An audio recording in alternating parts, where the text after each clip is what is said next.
C'est possible. Je parle à quelqu'un ce matin. C'est possible que ta situation change. C'est possible que tu trouve grâce à Jésus. C'est possible que la guérison se manifeste.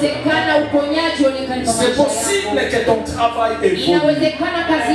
C'est possible que l'argent que tu cherches, c'est possible que les commerces que tu fais puissent évoluer. C'est possible que tes ennemis tombent. C'est possible que tes ennemis soient dans la confusion. C'est possible que ceux qui ne veulent pas te voir en 2025 te trouvent en 2025.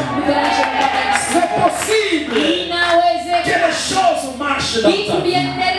Ceux qui voulaient te voir au bas de l'échelle, tu te retrouves au sommet.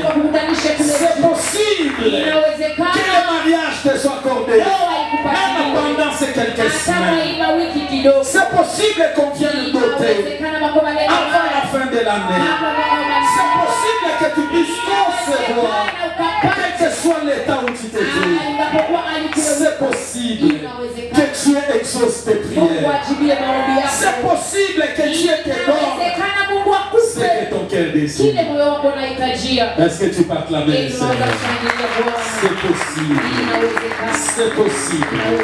Car rien n'est impossible à Dieu. Et tout est possible à celui qui croit. Que Dieu te donne la foi. Que Dieu te donne la foi. Mais tout est question de la foi. Tout est question de la foi. Même là où le médecin a déclaré que ça ne peut pas se faire, c'est possible.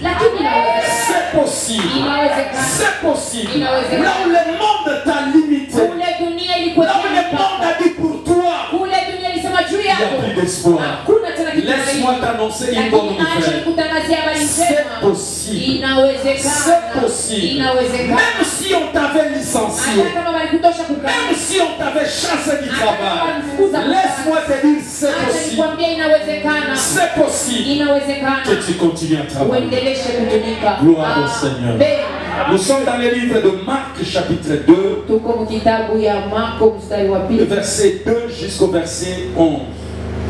Marc 2. Nous sommes debout. Jésus. Et il s'assembla un si grand nombre de personnes que l'espace devant la porte ne pouvait plus les contenir. Il leur annonçait la parole. Des gens vinrent à lui amenant un paralytique porté par 4 hommes. Comme ils ne pouvaient l'aborder à cause de la foule, ils découvrirent le toit de la maison où il était et ils les descendirent par cette ouverture, les lits sur lesquels les paralytiques étaient couchés. Jésus, voyant leur foi, dit au paralytique: mon enfant, tes péchés sont pardonnés. Il y avait là quelques scribes qui étaient assis et qui se disaient au-dedans d'eux: comment cet homme parlait-il ainsi? Il blasphème. Qui peut pardonner les péchés si ce n'est Dieu seul? Jésus, ayant aussitôt connu par son esprit ce qu'il pensait au-dedans d'eux, leur dit: pourquoi avez-vous de telles pensées dans vos cœurs? Lesquels est plus aisé, de dire au paralytique tes péchés sont pardonnés, ou de dire lève-toi, prends ton lit et marche? Or, afin que vous sachiez que le Fils de l'homme a sur la terre le pouvoir de pardonner les péchés, je te l'ordonne, dit-il au paralytique, lève-toi, prends ton lit et va dans ta maison. Amen. Amen. Le thème, c'est possible. Notre sous-thème, c'est la porte. La porte. Pour me répéter, j'avais dit le dimanche passé, la porte, c'est tout passage d'un lieu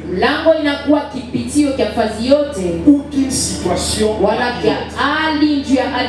La porte, c'est tout passage inakuwa kipitio d'un lieu kia fazi à un autre, kwa fazi nyingine, ou d'une situation wala juu ya hali à une autre. kwa hali nyingine. Donc, deuxième définition, Alafu maana yetu ya pili, la porte c'est une ouverture mlango inakuwa kifungulio permettant le passage kenye kinaruhusu kupita de l'enceinte d'une ville kutokea mwa muji fulani pour effectuer les entrées et les juu ya sorties. kusaidia kuingia na kutoka. Amen. Amen. La porte nous aide à entrer Mlango inatusaidia kuingia et à sortir. na inatusaidia kutoka. Et vous allez remarquer Na que dans mtaona chaque kusema porte, kwa kila mlango, que ce soit une barrière, ikuwe geti que ce soit nos portes normales, wala iwe milango ya la kawaida, présence de ce que nous appelons kuna kwamba Le charnière. uwepo ya pale tunaita charnière le pommel. wala ile mapomele. Amen. Amen. Ces dispositifs Ile tumabiti wanaweka nous aident à un balancement. inatusaidia kwa Donc njia ces ya kutekesha. balancements nous aident à ouvrir, Ile kutekesha kunasaidia kufungula à fermer la porte. wala kufunga Donc mlango. en d'autres termes, Ndio kusema ces kwingine, dispositifs, ile vitu ce sont des moments de transition. inakuwa manyakati ya mabadiliko. Donc la porte peut être fermée, Ndio kusema mlango inaweza kuwa ya mais kufunga, à travers le pommel, lakini kupitia ile mapomele la porte peut s'ouvrir mlango inaweza kufunguka ou la porte peut se fermer. wala mlango inaweza kufunguka. Laisse-moi te dire que le problème, Acha nikwambie mambo, les difficultés, matatizo, la maladie, ugonjwa ce sont des pommels inakuwa ni ile mapomele. Amen. Amen. qui peuvent faire en sorte que la porte s'ouvre Yenye inaweza kufanya mlango et ufunguke qui peuvent faire en sorte que la porte se na ferme. inaweza kufanya tena mlango Tout ifungike. dépend de ta disposition. Yote inaelekea na matayarisho yako. Est-ce que quelqu'un me Eti comprend? mtu anaelewa? Tout dépend de ta disposition. Yote inaelekea na Parce que le msimamo wako. pommel peut être brouillé. Ile mapomele inaweza kuwa imeshakuwa Ça ne na permettra pas la porte de kutu, s'ouvrir. haitaruhusu kwa mlango kufunguka. Amen. Ça demande à ce qu'on puisse commencer à Basi nettoyer itaomba ça. bakwe banasafisha batoshe hiyo kutu. Que Dieu nous bénisse. Amen. Quand on nettoie ces dispositifs, Wakati wanasafisha hiyo mabitu, ça permettra à la porte de s'ouvrir facilement itaruhusu kwa mlango kufunguka kwa haraka et de se fermer. na kufungika. Que Dieu nous bénisse. Amen. Que Dieu nous bénisse. Amen. Pour bien comprendre, Juu ya kuelewa vizuri, on nous parle de l'histoire wanasemezea hadithi d'un homme. ya mtu. La Bible nous dit que cette personne était malade. Biblia inasema ule mtu alikuwa mgonjwa. Dans notre version, on dit qu'il était paralytique. Kusema kwingine banasema alikuwa na paralizi. Amen. Amen. On dit qu'il était paralytique. Alikuwa na paralizi. Donc, en d'autres termes, il était perclé de pieds. Ndio kusema hakukuwa na miguu. Mais dans d'autres versions, on dit qu'il était paralysé. Lakini mkusema kwingine banasema alikuwa wakilema. C'est-à-dire, il y a des événements Kuna mahali qui ont fait qu'il se trouve dans cette situation. ilifanya ajikutanishe mwa hiyo hali. Que Dieu nous bénisse. Amen. Parce que la paralysie Juu ile ulemavu de nos jours peut être causée soit par l'AVC, inaweza kutungwa hata na hiyo peut être AVC, causée par l'excès de pensée, wala inachokozwa na hiyo mafikiri peut ya être aussi mingi, causée par la tension. wala inachokozwa na hiyo tension kupanda. Amen. Amen. C'est ce qui rend la personne Ndio paralysée. yenyewe inafanya mtu anakuwa na hiyo Mais quelqu'un ulemavu. qui est paralytique, Sasa mtu anakuwa na ulemavu, quelqu'un qui est perclé de pieds, mtu mwenye ana miguu, ça peut être causé par un accident. inaweza saa zingine ilikuwa ni msiba, Amen. Amen. Un accident de travail, msiba wa kazi, un accident de circulation, msiba wa une magari, situation donnée wala alimo peut fulani, faire en sorte que la personne devienne paralysée. inaweza kufanya ule mtu awe na ulemavu. C'est la situation dans laquelle s'est trouvé cet individu. Ndio hali ile kulikuwa anajikutanisha ule mtu, Mais la Bible nous dit, lakini Biblia inasema dans son état, kwa hiyo hali yake il y a eu 4 personnes kukakuwa watu wanne qui se sont réunies, waliungana qui se sont dit, wakajambia, nous n'allons pas laisser notre frère dans cet état. hatutaacha ndugu yetu Nous mwa hiyo n'allons pas hali, laisser notre ami dans cette situation. hatutaacha rafiki yetu mwa hiyo Ces hali. 4 personnes Wale watu wanne se sont liguées wakaungana et ils se sont dit, na wakajambia, nous devons aller au secours de notre frère. tunapasha kwenda kusaidia La ndugu première yetu. personne Mtu wa kwanza s'appelle ingéniosité. jina yake ilikuwa ni Angel. La deuxième personne Pili s'appelle sympathie. ilikuwa ni ile kuwekea kwa moyo. La troisième personne Watatu s'appelle persévérance. alikuwa ni ule kukangamana, Et la quatrième na personne ule wa nne s'appelle entraide. alikuwa ni Je kusaidia. me répète, Inarudilia dans la situation de cet homme, mwa hali ya ule mtu il y a eu 4 personnes qui se sont levées pour aller à son secours. La première personne s'appelle ingéniosité. La deuxième personne s'appelle sympathie. La troisième personne s'appelle entraide. Et la quatrième personne s'appelle persévérance. Ingéniosité, c'est quoi? Ingéniosité veut dire une personne qui trouve une solution aisément. Amen. C'est quelqu'un qu'on appelle ingénieur. Amen. C'est une personne qui trouve une solution facilement. Là où tout le monde pense que c'est impossible. Là où tout le monde pense que ça ne peut pas marcher. Mais quelqu'un qui est ingénieur, c'est quelqu'un qui trouve une solution aisément, avec beaucoup de facilité. C'est quelqu'un qui est inventif. Là où tout le monde sont bloqués, lui il a toujours un esprit créatif. Lui il voit des choses que les autres ne voient pas. Lui il voit un passage là où les gens voient que c'est bloqué. C'est quelqu'un qui est ingénieur. C'est quelqu'un qui a de l'ingéniosité. Amen.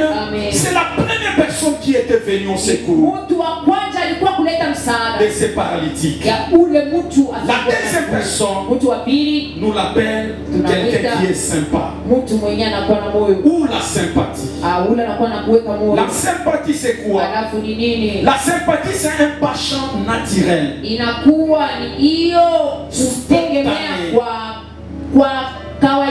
Et chaleureux. Une personne vis-à-vis de Amen. Donc quelqu'un qui est sympa, c'est quelqu'un quand il voit son semblable, quand il voit qu'il souffre, quand il voit qu'il est en difficulté, c'est quelqu'un qui sent en lui cette envie d'aller au secours de cette personne, d'aller aider cette personne. Amen. C'est quelqu'un qui est sympa. Que Dieu nous bénisse. Que Dieu fasse de toi quelqu'un qui a que Dieu te donne la sympathie. Quand tu vois quelqu'un qui souffre, que ça te concerne. Que Dieu nous bénisse. Que tu te sens concerné. Que Dieu nous bénisse. Sois sympa. La troisième personne, c'est ce que nous appelons entraide. Entraide, ça veut dire quoi? C'est l'aide que l'on apporte d'une manière naturelle. L'entraide, on ne force pas la personne. Donc la personne, d'une manière naturelle, il vient aider son semblable. Que Dieu nous bénisse. Et la quatrième personne, c'est ce que nous appelons la persévérance. La persévérance, c'est quoi? La persévérance, c'est le fait de travailler sans relâche. C'est le fait de faire quelque chose sans abandonner. C'est ça la persévérance. Que Dieu nous bénisse. Amen. Que ces 4 choses soient votre partage. Que ces 4 choses animent votre vie ce matin. Que ces 4 choses dirigent votre vie ce matin. Que Dieu bénisse sa parole. Amen. Amen. Nous sommes dans la situation de cette personne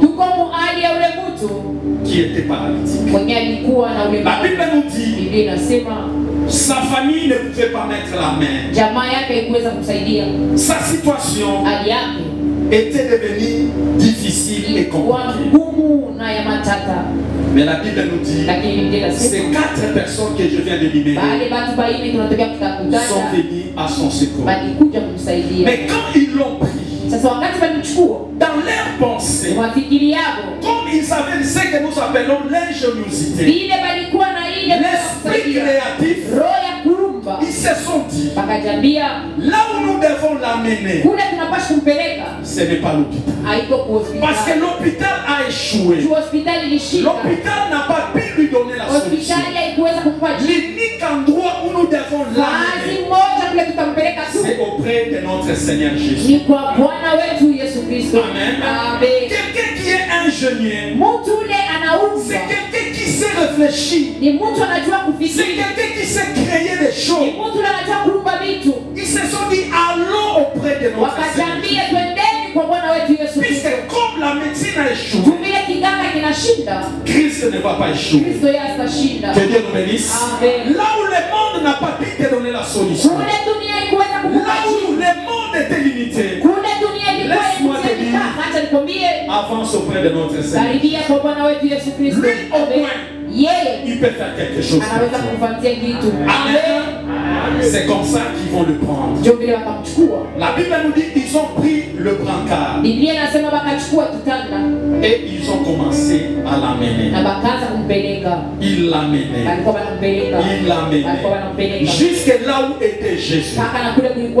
Mais curieusement, ils sont arrivés là où il y avait Jésus. Jésus était dans une maison. Mais arrivé là-bas, ils vont trouver un obstacle. L'obstacle c'était quoi? La maison était remplie de gens. La porte ne pouvait pas s'ouvrir.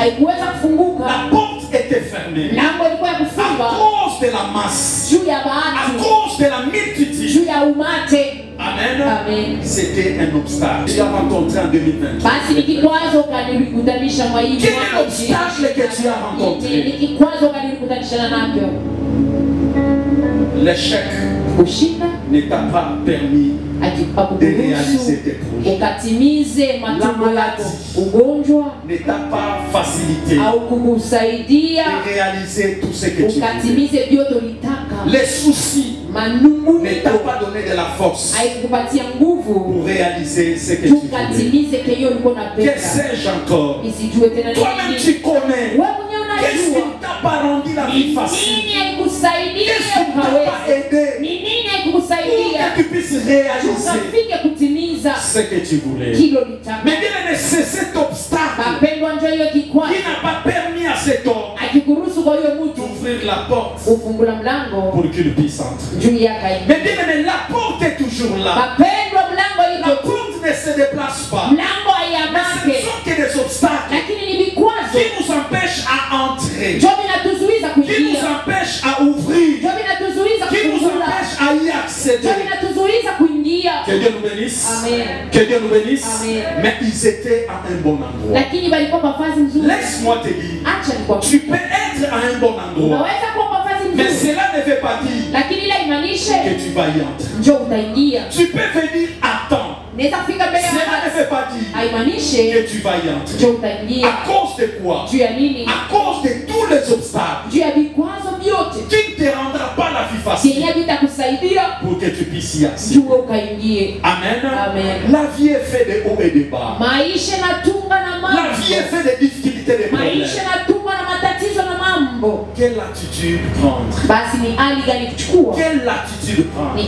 Mais bien aimé, il est question seulement des attitudes. Parce que nous tous nous rencontrons les problèmes. Nous tous nous retrouvons devant des barrières.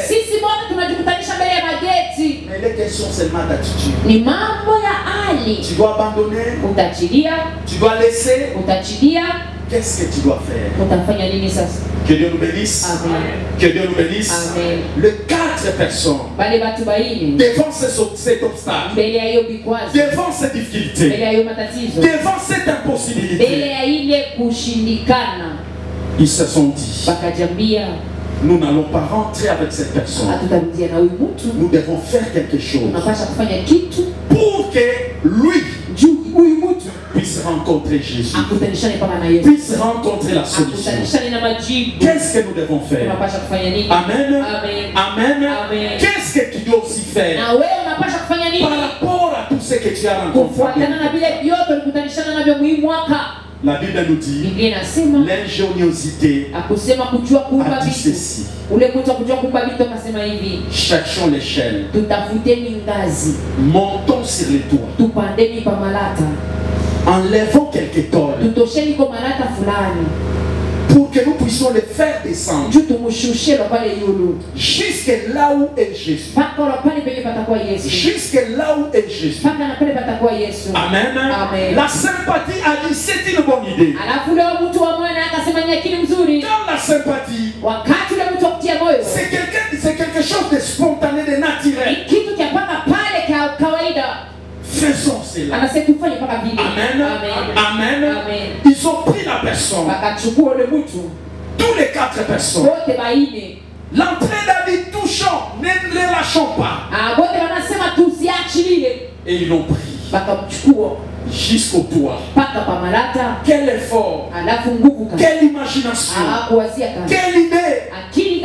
Ils sont montés jusqu'au toit. Amen. Ce que j'ai aimé, ils n'ont pas ouvert les tôles derrière Jésus ou à côté de Jésus, mais ils ont ouvert les tôles juste devant Jésus. Juste devant Jésus. Je parle à quelqu'un ce matin. Ne rate pas ta cible. Ne rate pas ta cible. Que Dieu nous bénisse. Que ta cible aille jusque là où il y a Jésus. Mais bien aimé, s'ils avaient amené la personne à côté de Pierre, à côté des gens, il pouvait dire Mumuto Shebeli. Mais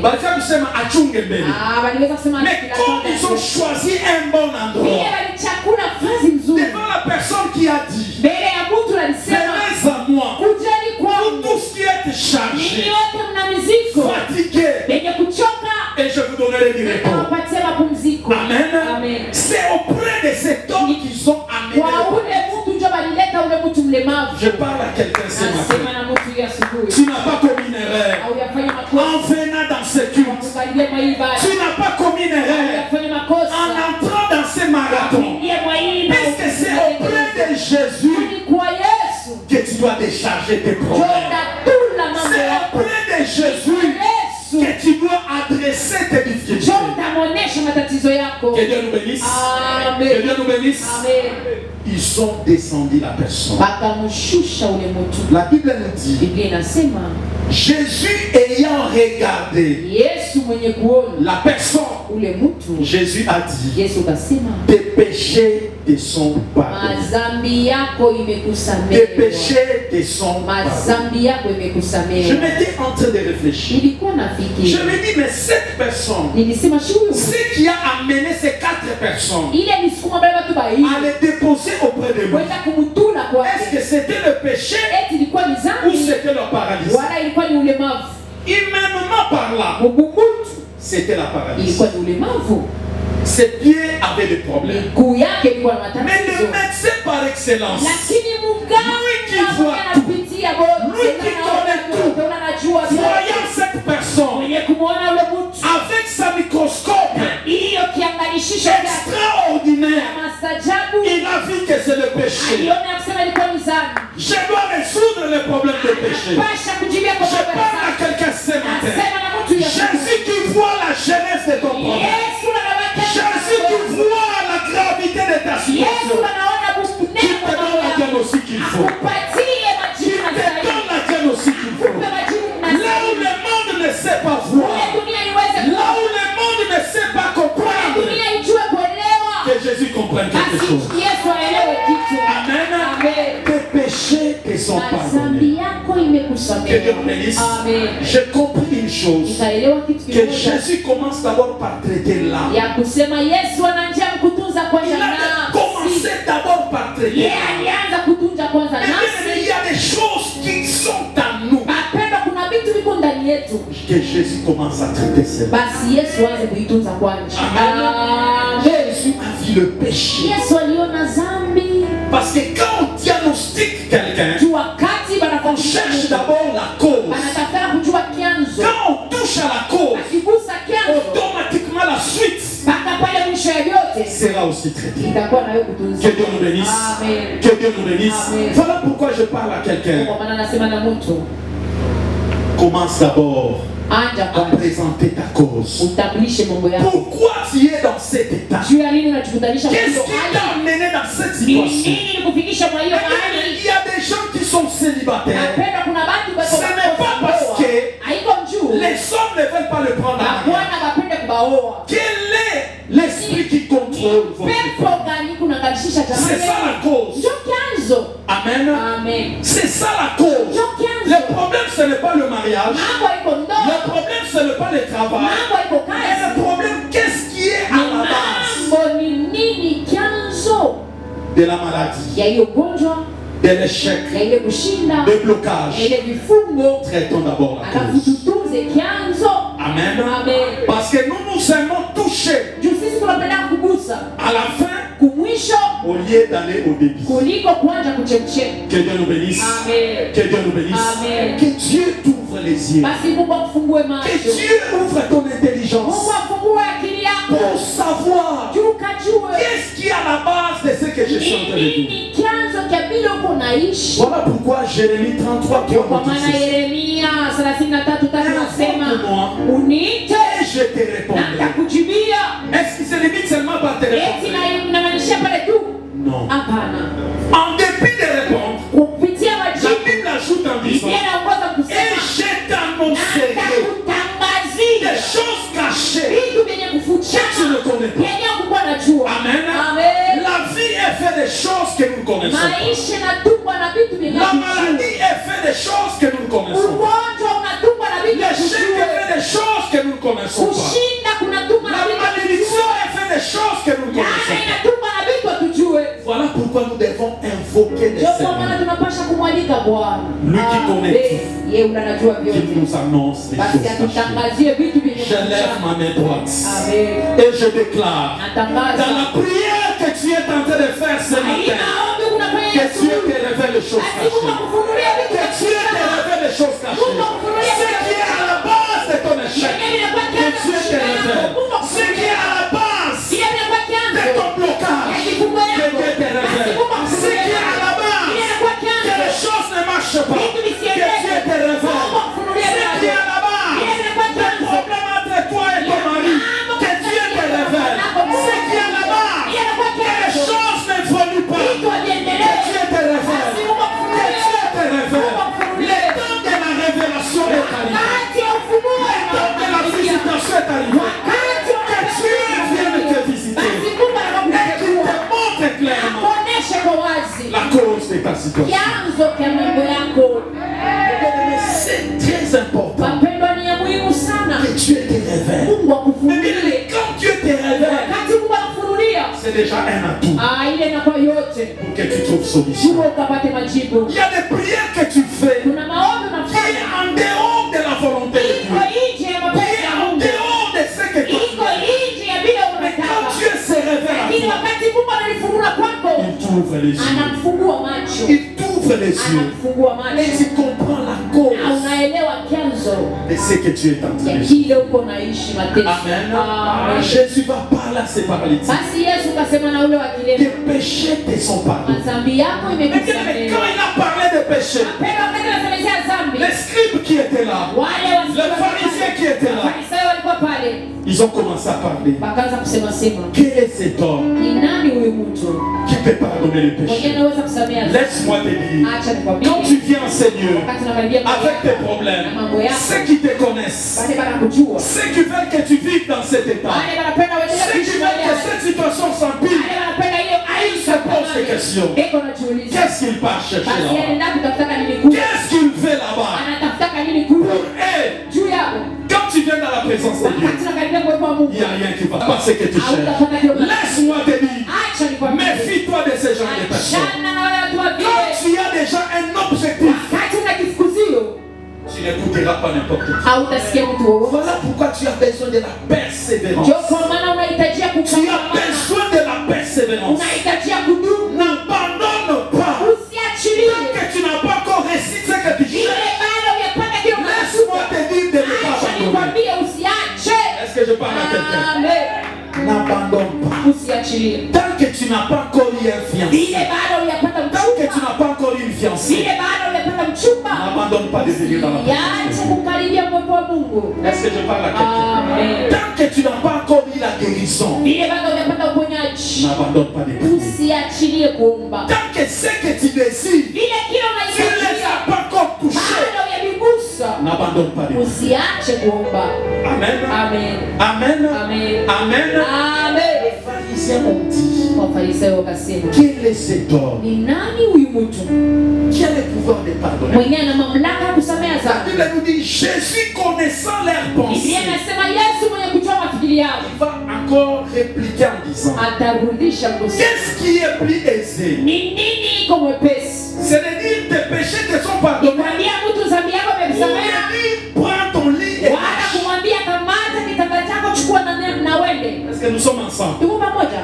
Et ils sont étonnés parce que Christ a dit tes Baba péchés te sont pardonnés. wakashangaishwa sababu Kristo anasema Mais dhambi yako Christ nakusamehe. a répliqué en Na disant, Kristo anabajilia anasema, entre le fait de dire tes péchés te sont pardonnés kati ya kusema dhambi yako et imekusamehe le fait de dire na prends ton lit kusema et chukua marche, kitanda chako na tembea, qu'est-ce qui est facile? nini iko mwepesi? Qu'est-ce qui est Ni facile? nini iko mwepesi? Amen. Amen. Amen. Amen. Il y a des gens qui ne croient pas que Dieu t'a déjà pardonné. Kuko watu wenye wanazania Mungu Ce que tu asiyakutumia as fait dans bado. le passé, Bila ulifanya na il zamani. y a des gens qui brandissent Kuko cela watu toute la vie. wakingali wako na bizambarisha kila siku. Laisse-moi te dire, Acha nikwambie, toi qui as confessé, wewe ulitubu, toi qui as parlé à wewe Christ, ulisema na Kristo, son sang damu yako t'a déjà lavé. imeshakuosha. Son sang t'a déjà Damu lavé. yake Quand imeshakutakasa. ils brandissent ton péché, Wakati wako natangaza dhambi c'est yako, dans leurs ni pensées, mafikiri yako, c'est dans leurs raisonnements. ni mawazo Mais Christ yako. t'a déjà Lakini pardonné. Kristo Voilà alishakusamehe. pourquoi il ajoute en disant, Kwa maana naongoza kusema ce qui est plus facile, ile kwa mwepesi c'est de dire prends ton ni lit. kusema chukua kitanda chako na tembea. Tous ceux qui ne veulent pas que tu marches, Wale wote wanapenda je utembee, t'annonce une bonne nouvelle. tangazia habari Ils njema. seront dans la confusion.